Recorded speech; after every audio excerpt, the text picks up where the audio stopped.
Hey guys, John here. Welcome back. Today we're going to be doing this pumpkin that you can see.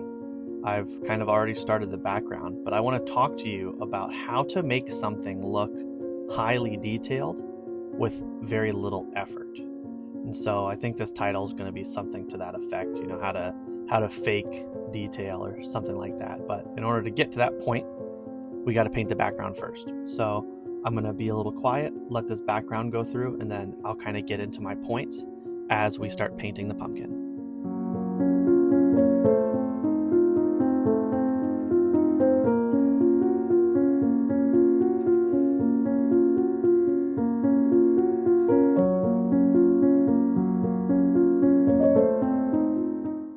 I'm just going to do kind of dark blue. I've been flicking some water to get some texture here, but I want it to be a little more colorful than this, so I'm going to add some greens and some purples. And then I'm going to let that dry, and then I'll come back with the pumpkin.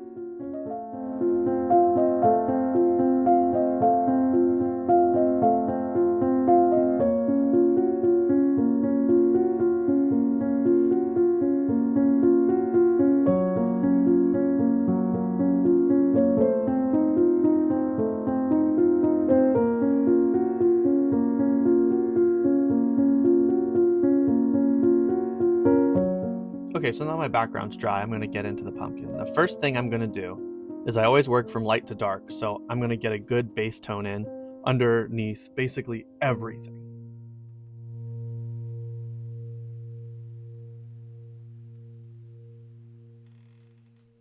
The first key to getting a good appearance of detail is to not be afraid to make stuff up. If I was really concerned with getting exactly how the pumpkin looks in real life, I think it would take me way too long and I wouldn't even get the effect that I'm looking for when I paint this.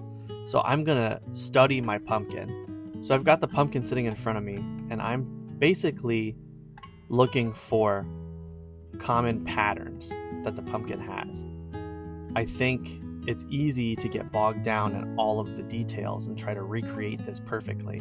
Well, I'm not a printer, I'm a human being, and I want my paintings to look like paintings. So instead of being focused on getting exact details, I'm looking for patterns.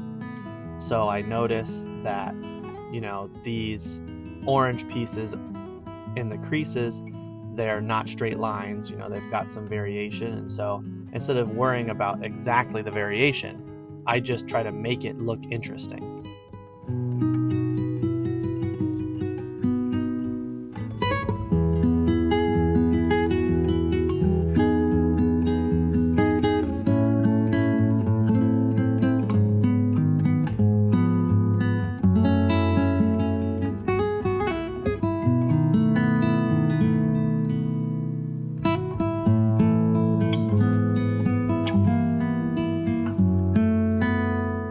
Another way to make something appear more detailed than it is to have a good level of contrast. So you can see me layering some more colors here. I'm trying to get nice dark darks and light lights so that the higher contrast draws our eyes in, so we get kind of more bogged down in the details when we're looking at it. I've let that first layer dry because I'm coming in with green now, and once again, I'm not following exactly my reference. I'm just looking for the patterns that I see. And I notice that all of this orange on my pumpkin has green surrounding it. And then there's some green splotches in the in-between parts. And so that's what I'm going to do. I'm going to put some green around everything. And then I'll come through and darken up areas that need to be darkened. But I'm just following the idea of the pumpkin as opposed to worrying about every single little piece of detail. Everything needs to be cohesive. And so by finding the common patterns and making those patterns everywhere, it's going to make it a more cohesive painting.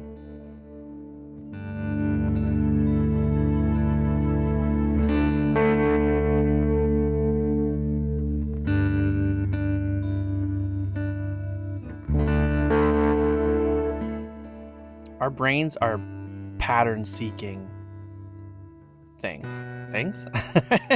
We seek patterns. And so, when you see a pumpkin, I don't have to pull an actual pumpkin out for you to know what a pumpkin is. And so I'm using that to my advantage here. I don't have to get it exactly perfect, just what the pumpkin looks like. We will kind of fill in some of the blank areas to make it look more like a pumpkin in our heads. I'm darkening up my backside again here.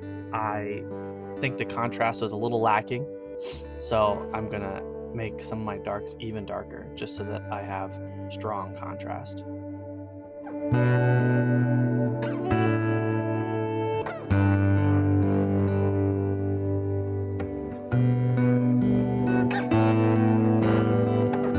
Jumping into colored pencils here, this is going to help me to refine some more of the hard edges and darken up some areas that I just couldn't quite get to with a brush.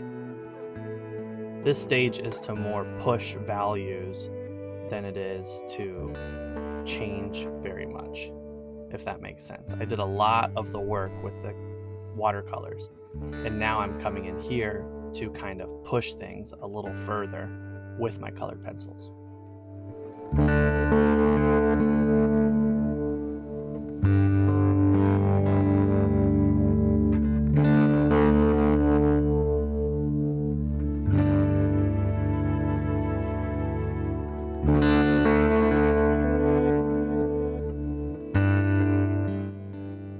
Something to keep in mind is, because this is a natural object, I'm trying to avoid having consistent textures.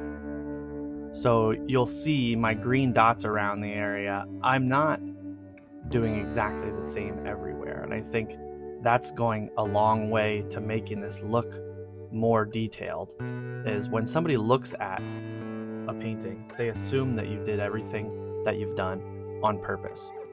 And so I can kind of randomly wiggle my fingers around while I'm making these colors and textures, and people later will think that everything in here was put here intentionally. I'm just allowing my hand to kind of make the randomness for me and letting people's brains fill in those details themselves. You can see I've started with my pen here. I'm just kind of putting it in areas that I think need it. I have outlined it with the pen, and it kind of made it look a little more flat. And so I'm going to be bouncing back and forth between my white and black pen and my colored pencils just to push the contrast and make this feel 3D to me. So I know if I think that it's fairly three-dimensional, that anybody else watching it or looking at it is going to feel the same way, because I'm going to be my harshest critic.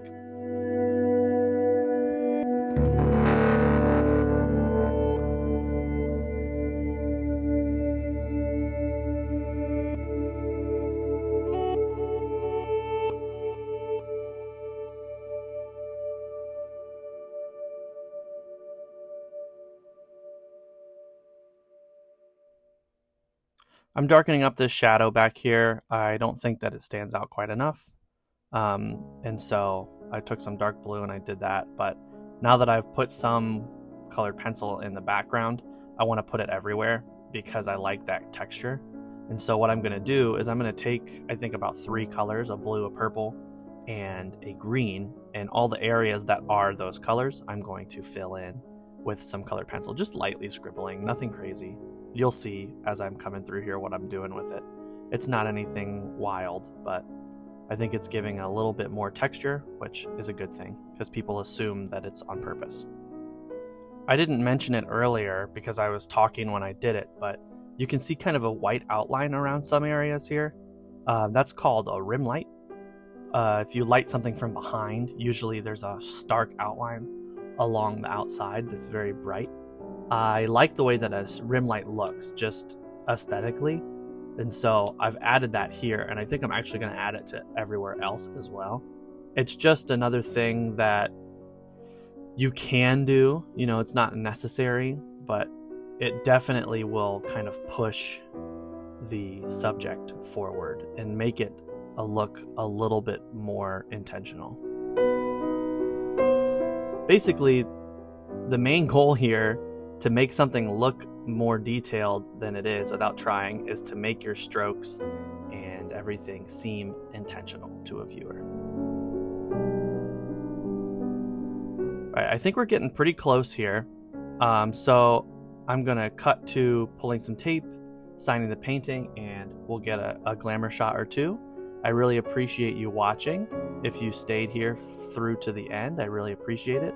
Don't forget to hit the like button, subscribe, share with your friends, hit the bell so you're notified whenever I post a new video. I thank you very much for watching, and I will see you in the next one.